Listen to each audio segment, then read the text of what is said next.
Hello विद्यार्थियों, विषय वाणिज्य और संचालन, कक्षा 12, चैप्टर फर्स्ट, संचालन का स्वरूप और महत्व। मैं आपकी टीचर योगी स्नेहलता।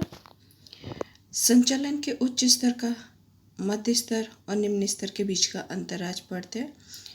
क्रम है मुद्दा, उच्च स्तर, और जिस तरीके से आकृति में आप देख सकते हैं। पहला मुद्दा है संचालन और प्रबंध। संचालन का प्रमाण उच्च स्तर पर अधिक देखने को मिलता है, प्रबंध का अल्प, जबकि मध्य स्तर पे संचालन का प्रमाण कम हो जाता है, प्रबंध का प्रमाण अधिक हो जाता है, जबकि निम्न स्तर पे बहुत कम हो जाता है संचालन का, जबकि प्रबंध का कार्य अधिक रहता है। समावेश यहाँ पे होता है नीति निर्माण का, संचालक मंडल, जनरल मैनेजर का, जबकि मध्य स्तर पे विभागीय अधिकारी अपने विभाग के अलग अलग जो विभाग हैं, विशेष अधिकारी हैं, उनका समावेश होता है, जबकि निम्न स्तर पे जॉबर, निरीक्षक, फोरमैन आदि का समावेश होता है। अधिकार और दायित्व, उच्च स्तर पे अधिकार और दायित्व दोनों ही अधिक होते हैं, क्योंकि ये उच्च स्तर है, टॉप लेवल है। निम्न स्तर, मध्य स्तर पे अधिकार का प्रमाण कम और दायित्व का अधिक सीमित होते हैं विभाग के अनुसार, जबकि निम्न स्तर पे बहुत कम हो जाता है अधिकार और दायित्व उप विभागों तक ही सीमित रहता है। संख्या, उच्च स्तर में कर्मचारियों की संख्या कम होती है, जबकि मध्य स्तर पे उच्च स्तर की तुलना में मध्य स्तर में कर्मचारियों की संख्या अधिक होती है, जबकि निम्न स्तर कार्यकारी स्तर है, तो उन दोनों की तुलना में यहाँ पे संख्या अधिक रहती है। योग्यता, कार्य सर्वग्राही कुशलता होनी आवश्यक है, क्योंकि ये उच्च स्तर है, इन्हें दोनों स्तरों को संभालना होता है, इसलिए इनको सर्व ज्ञान होना आवश्यक है, जबकि मध्य स्तर पे विशिष्ट प्रकार का ज्ञान आवश्यक है, क्योंकि मध्य स्तर पे अलग अलग विभागों में कार्य किया जाता है, इस वजह से, जबकि निम्न स्तर पे जिस कार्य को किया जा रहा है उस कार्य के लिए उनकी योग्यता होनी आवश्यकता है। लक्षण, नीति निर्माण, उच्च स्तर पे मूलभूत लक्षण और नीति निर्माण का होता है, जबकि मध्य स्तर पे जो अमल में लाया जाए वैसे कार्य किए जाते हैं, यानी उच्च स्तर निर्माण करता है नीति नियम का और लक्ष्य का अमल होता है, जबकि निम्न स्तर पे उच्च स्तर द्वारा निर्मित नीति और निर्माण का अमल में कार्य करती है, यहाँ पे कार्य किया जाता है, एग्जीक्यूशन है। उत्तरदायित्व, ये अंशधारकों, लेनदारों, सरकार के विभागों, कानून व्यवस्था आदि प्रमाण में उत्तरदायित्व होते हैं, जबकि मध्य स्तर उच्च स्तर के प्रति मध्य स्तर और दायित्व रहता है, यानी कि मध्य स्तर है वो उच्च स्तर के लिए होता है, जबकि निम्न स्तर है वो मध्य स्तर के लिए उत्तरदायित्व रहेगा। निर्माण, इस कार्य के निर्माण अधिक जोखिम के प्रमाण में दूरगामी होते हैं, जबकि मध्य स्तर, इस स्तर में निर्माण का जोखिम अल्प और दूरगामी होते हैं। निम्न स्तर में बहुत कम हो जाते हैं जोखिम और बहुत कम दूरगामी होते हैं, क्योंकि जो भी कार्य किया जाता है उसके लिए वो उत्तरदायित्व कम रहते हैं, इस वजह से। अब संचालकों के कार्य का वर्गीकरण, यहाँ पे अलग अलग जो विशेषज्ञ थे उन्होंने अपने अपने समय के अनुभवों के हिसाब से उन्होंने कार्यों का विभाजन किया था। कुंतजन और अरुणजन का वर्गीकरण में उन्होंने आयोजन व्यवस्था, तंत्र, कर्मचारी व्यवस्था, मार्गदर्शन, नियंत्रण, हेनरी फ्योल ने भी आयोजन व्यवस्था, तंत्र, आदेश देना, संकलन, नियंत्रण, पीटर डेकर ने व्यवसाय का संचालन, संचालकों का संचालन, श्रमिकों का संचालन, फिर लूथर गुलिक ने आयोजन व्यवस्था, तंत्र, कर्मचारी मार्गदर्शन, संकलन, सूचना प्रशासन, अंदाजपत्र, जॉर्ज टेरी ने आयोजन व्यवस्था, तंत्र, मार्गदर्शन, नियंत्रण। इन सभी ने अपने अपने समय के अनुसार उन्होंने बताया था कि किन कार्यों का ज़्यादा उपयोग हो सकता है, तो उस हिसाब से सभी विभागों का समावेश किया है, क्योंकि व्यावसायिक उद्देश्य को प्राप्त करने के लिए संचालक अपने कार्यकुशलता को पूरक होना चाहिए। इसके लिए संचालक की प्रक्रिया का अनुसरण करना पड़ता है। प्रक्रिया अर्थात पूर्व निर्धारित ध्येय प्राप्ति के लिए क्रमबद्ध चलती प्रक्रिया सतत प्रक्रिया इकाई के उद्देश्यों को प्राप्त करने के लिए संचालन के विविध कार्यों का क्रमबद्ध व्यवस्थित होना करनी पड़ती है। इसलिए संचालन को एक प्रक्रिया के रूप में जाना जा सकता है। कौन कौन से कार्य किए जाएंगे, ये विद्वानों के मंतों के या उनके विचारों के अंतर हैं। इसलिए संकलन,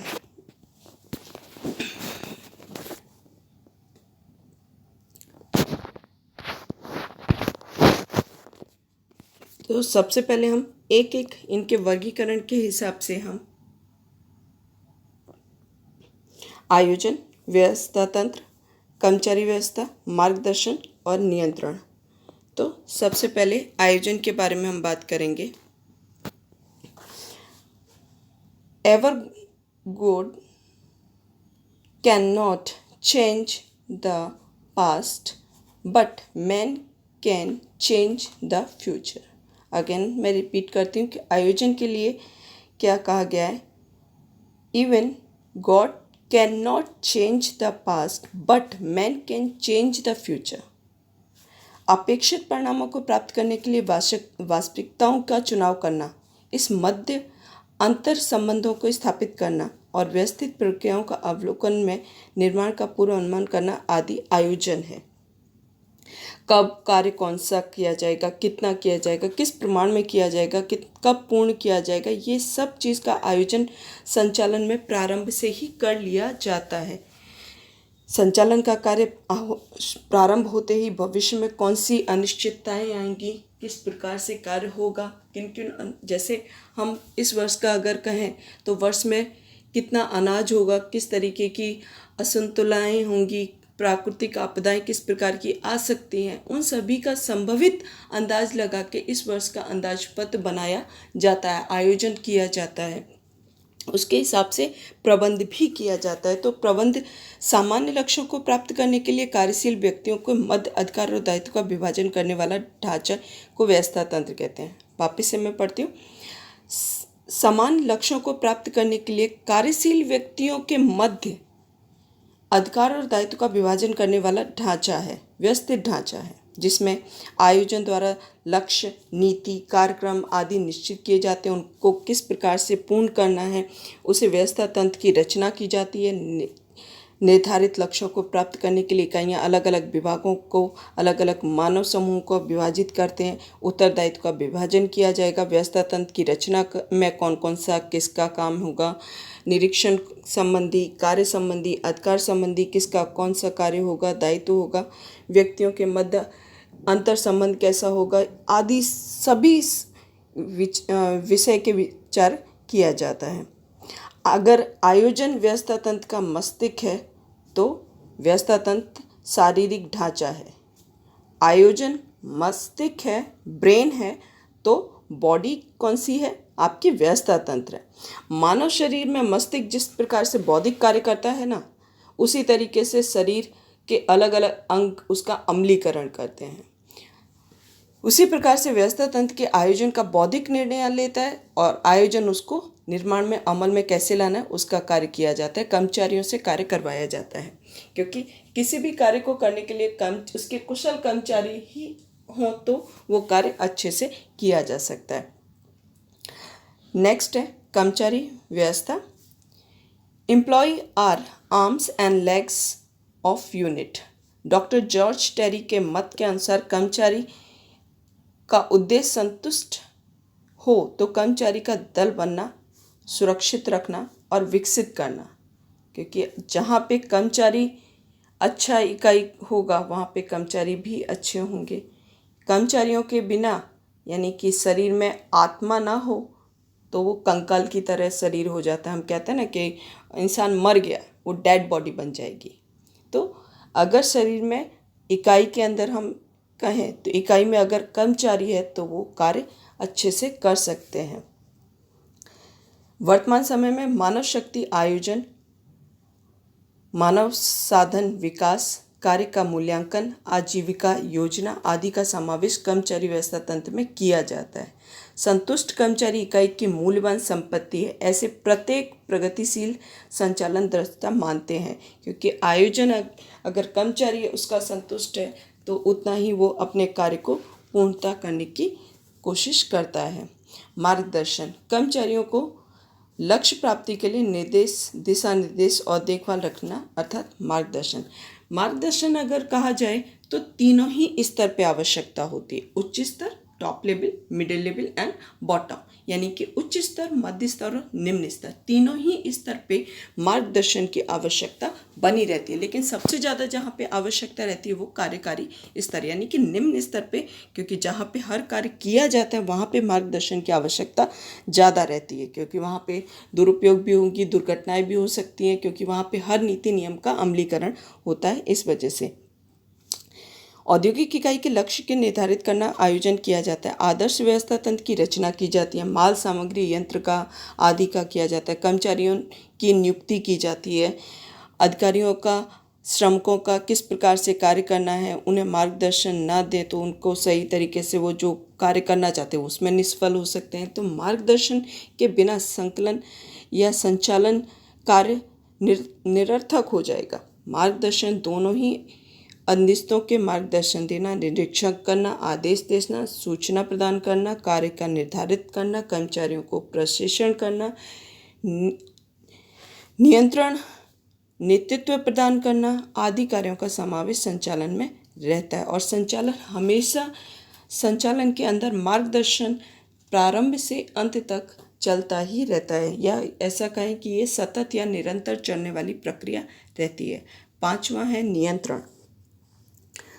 प्रयत्नों, परिणामों तथा साधनों का उद्देश्य मध्य संतुलन स्थापित करना, यानी कि कार्य का नियंत्रण करना ही। प्रयत्न, परिणाम, साधनों, उद्देश्यों को का मध्य संतुलन स्थापित करना, यानी कि नियंत्रण करना। आधुनिक समय में नियंत्रण का विचार सकारात्मक है। ये सुरक्षा लक्षी प्रवृत्ति है, कारण कि नियंत्रण कार्य हो रहा है या नहीं, रुकना नहीं है, परंतु कार्य आयोजन के अनुसार नहीं हो रहा है, वो रोक कर सही दिशा में ले जाए, भूतकाल में हुई भूलों को भविष्य में पुनरावर्तन ना हो, ये सब देखने का कार्य नियंत्रण में होता है। अब हम संकलन की बात करते हैं। संकलन, संकलन यानी कि एक ऐसी प्रक्रिया या ऐसा सोपान है जो आयोजन के नियंत्रण तथा संकलन आवश्यक रहता है। संकलन इकाई के कोई भी कार्य को छूटता नहीं है या दोहराता नहीं है और कार्य को सरल कर देता है। तो इसका अर्थ है, एक व्यावसायिक इकाई में अलग अलग विभागों में कर्मचारियों द्वारा अलग अलग कार्य किए जाते हैं, उनके मध्य एक सूत्रता या सुमेल स्थापित करने का कार्य संकलन होता है। संकलन का अर्थ ही जोड़ना होता है। व्यावसायिक इकाई का, वापस से रीड करती हूँ, व्यावसायिक इकाई का अलग अलग विभागों के मध्य कर्मचारियों द्वारा अलग अलग कार्य किए जाते हैं, उनकी एक सूत्रता, सुमेलता स्थापित करना संकलन कहते हैं। ये अब इसके लक्षण के बारे में बात करते हैं।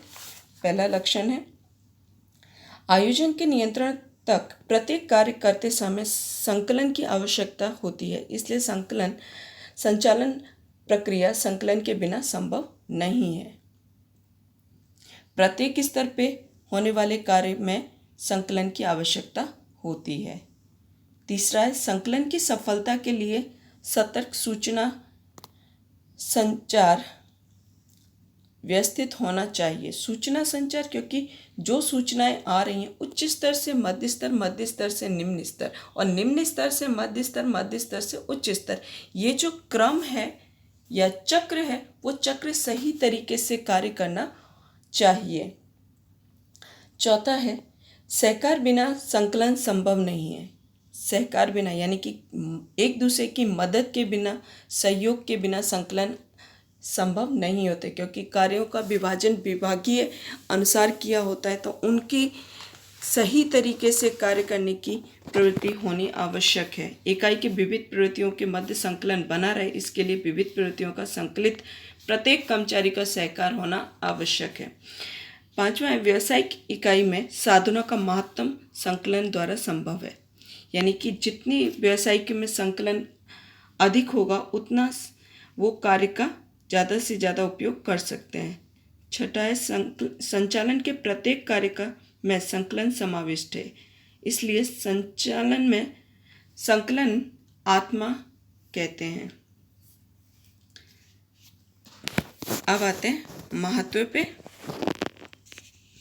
संकलन से संचालन के विविध कार्य जैसे कि आयोजन, व्यवस्था तंत्र, मार्गदर्शन, नियंत्रण और आदि को प्रभावशाली बनाया जा सकता है संकलन से, क्योंकि अगर संकलन सही तरीके से होगा तो देखरेख, मार्गदर्शन और दुरुपयोग से सभी तरीके से रोका जा सकता है, सभी कार्यों को सही सुमेल तरीके से हो सकता है। जबकि दूसरा है, संकलन के कारण इकाइयों के सभी कार्य सरलता से किए जा सकते हैं, क्योंकि रिपीटेशन नहीं होगा तो वो अच्छी तरीके से कार्य किया जा सकता है और अपनी शक्ति को दूसरे कार्यों में उपयोग किया जा सकता है।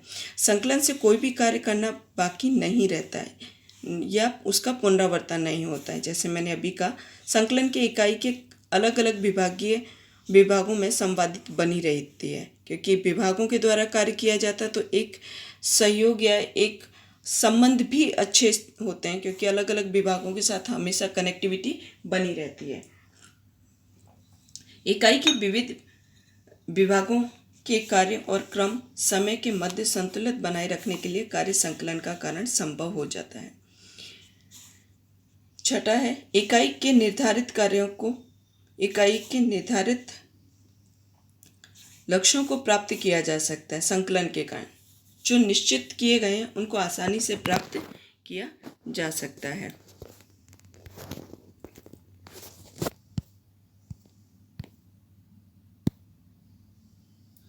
संचालन के कार्य।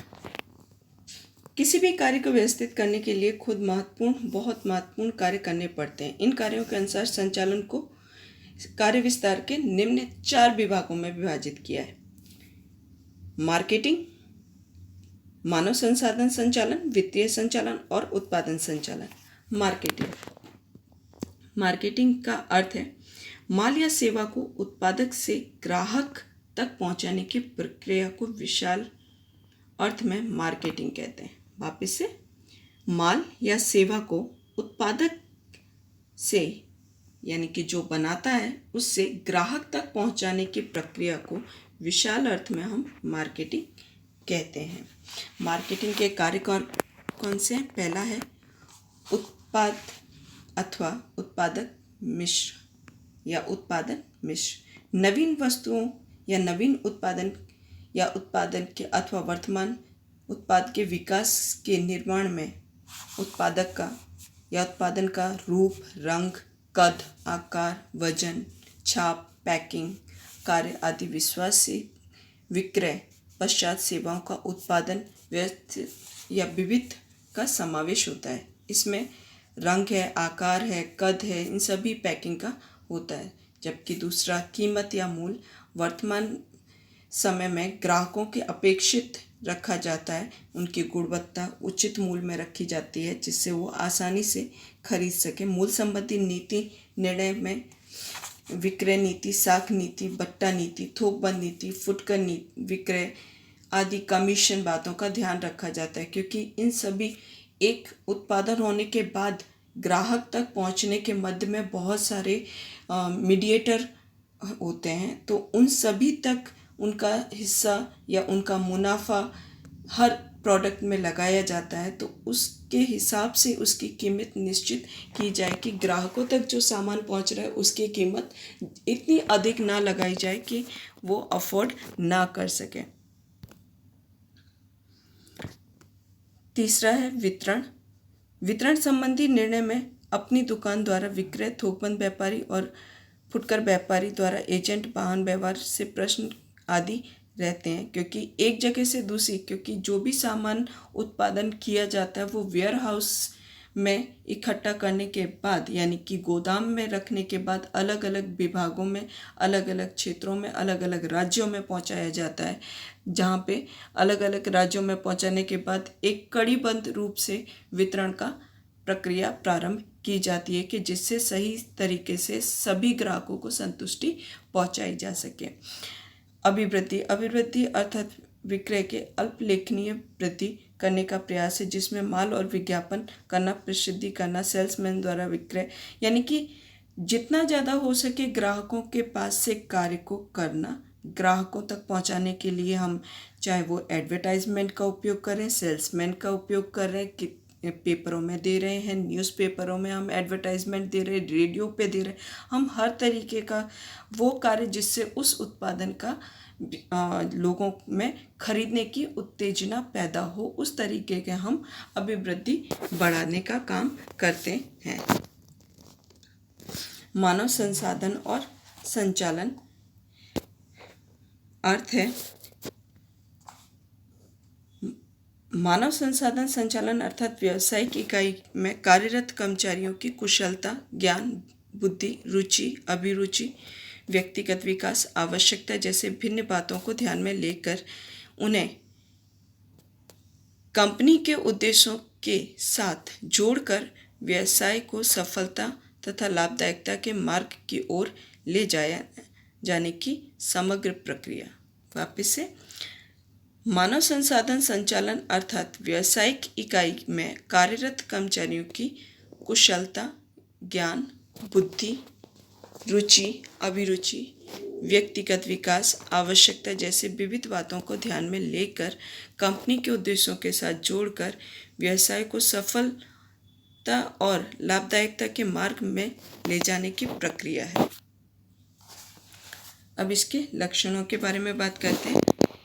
पहला है, इस कंपनी के कर्मचारियों में भर्ती, प्रशिक्षण, पदोन्नति, मार्गदर्शन आदि का मानव संसाधन संचालन का कार्य सिर्फ कर्मचारियों के विकास, उनके जब से उनका व्यवसाय में प्रारंभ हो और अंत यानी कि उनके रिटायरमेंट तक, उनके निकलने तक सभी कार्यों का देखरेख करना, निकलने के बाद का भी कर्मचारियों का उनके विकास रहे, उनका अच्छे से ध्यान रखा जाए, उसका कार्य मानव संसाधन संचालन में किया जाता है, जिसे हम ह्यूमन रिसोर्स मैनेजमेंट कहते हैं।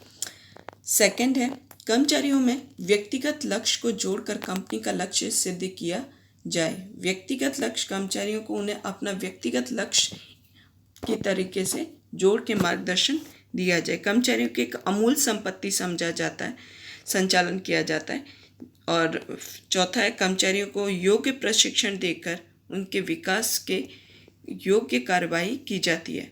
कर्मचारियों की प्रशिक्षण का कार्य सिर्फ प्रारंभ में ही नहीं होता है, पर समय अंतर उनकी प्रशिक्षण के कार्य किए जाते हैं, जिससे वो आने जो भी कार्य हो रहा है या जो भी परिवर्तन ग्लोबलाइजेशन के तरीके से व्यावसायिक इकाई में होते जा रहे हैं, उनसे हमेशा वो अवगत रहें या अपडेट रहें। इसलिए उनका समय समय पर प्रशिक्षण होना आवश्यक रहता है। पांचवा है, कर्मचारियों का मूल्यांकन करने का योग्य स्थान निश्चित किया जाता है। कर्मचारियों का स्थानांतर घटे, इसलिए कर्मचारियों को इकाई में स्थिर रखना कि उनकी उस कंपनी में वो कर्मचारी संतुष्ट रहें, जिससे वो सुरक्षित समझे अपने आप को कि एक कंपनी को छोड़ के दूसरी कंपनी में ना जाएं, उनका स्थानांतर ना हो, इसके लिए वो कार्यरत रहें।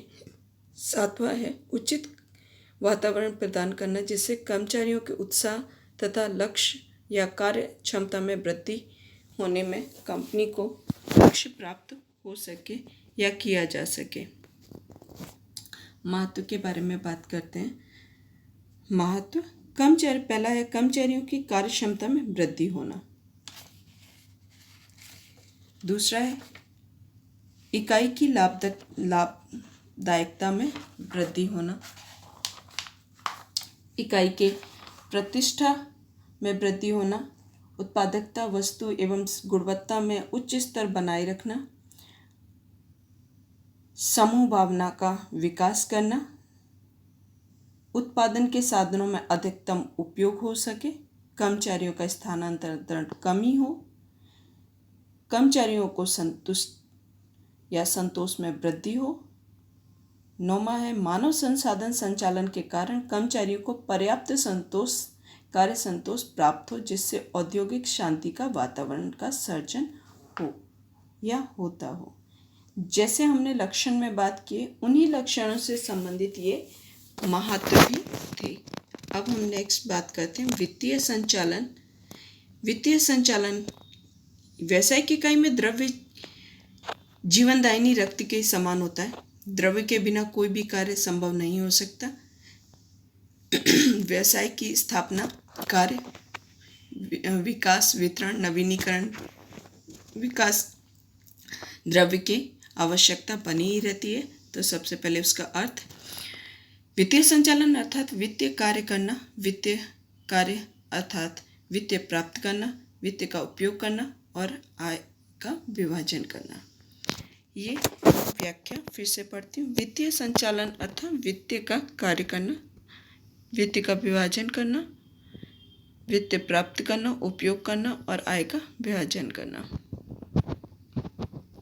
वित्तीय संचालन के मुख्य रूप से निम्न कार्यों का समावेश होता है। पहला है वित्त की आवश्यकता का अंदाज लगाना, क्योंकि पूरे वर्ष का अंदाजा लगाना है तो कितना कार्य की आवश्यकता या वित्त की आवश्यकता होगी उसका अंदाजा पूरे वर्ष के लिए लगाना।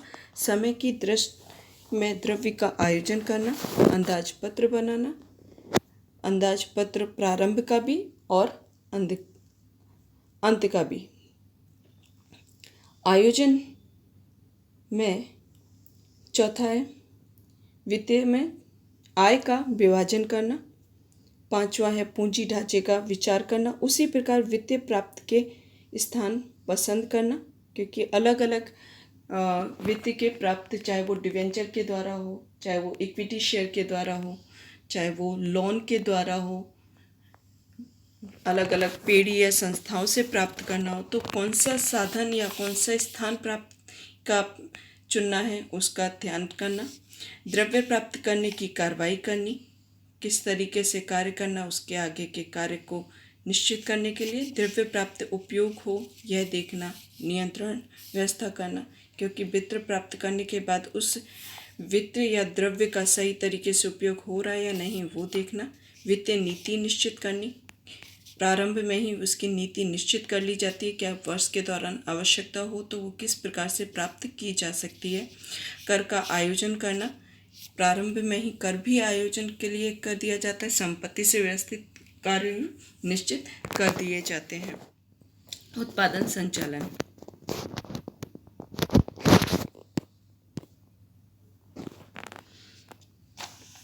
उत्पादन संचालन अर्थ, उत्पादन संचालन उत्पादन का आयोजन करके कार्यक्रम निश्चित करना, संकलन सिद्ध करना, मार्गदर्शन देना तथा नियंत्रण करने की एक प्रक्रिया है। उत्पादन संचालन का मुख्य कार्य निम्नलिखित है।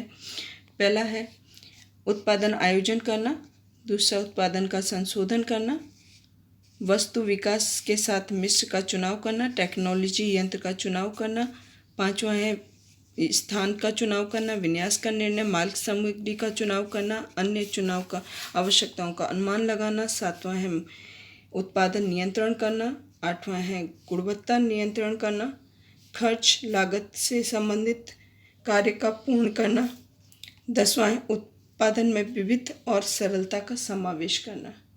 यानी कि उत्पादन संचालन के अंदर उत्पादन का सही तरीके से आयोजन किया जाए, उनसे संबंधित, क्योंकि ग्राहकों की हमेशा मांग में परिवर्तन देखने को मिलता है, इसलिए अलग अलग समय समय पे संशोधन करना, उनके विकास का काम करना, उत्पादन मिश्र का सही तरीके से चुनाव करना, अलग अलग टेक्नोलॉजी का उपयोग करना, उपयोग करने के बाद सही तरीके से उसका स्थान का चुनाव करना, विन्यास का चुनाव करना, निर्माण किस तरीके से किया जाएगा, माल सामग्री का चुनाव किस तरीके से, क्योंकि गुणवत्ता का ज़्यादा महत्व दिया जाता है, तो गुणवत्ता और आवश्यकताओं का अंदाज लगाना, उत्पादन नियंत्रण करना, गुणवत्ता नियंत्रण करनी, खर्च से संबंधित, क्योंकि अगर आप उत्पादन कर रहे हैं तो उसमें खर्च किस हिसाब से होगा, कितना दुरुपयोग ना हो उस हिसाब से उसका नियंत्रण लगाना, उत्पादन में विविधता और एकदम सरलीकरण का समावेश, कि किसी भी तरीके से कार्य हो रहा है तो वो कन्फ्यूजन वाला ना हो, हर कोई कार्य उसका जो उससे संबंधित कर्मचारी हैं वो सही तरीके से सटीकता से अपने कार्य को पूर्ण कर सकें, उतना सरल बनाया जाए। यहाँ पे विद्यार्थियों ये चैप्टर पूरा होता है। धन्यवाद। Thank you.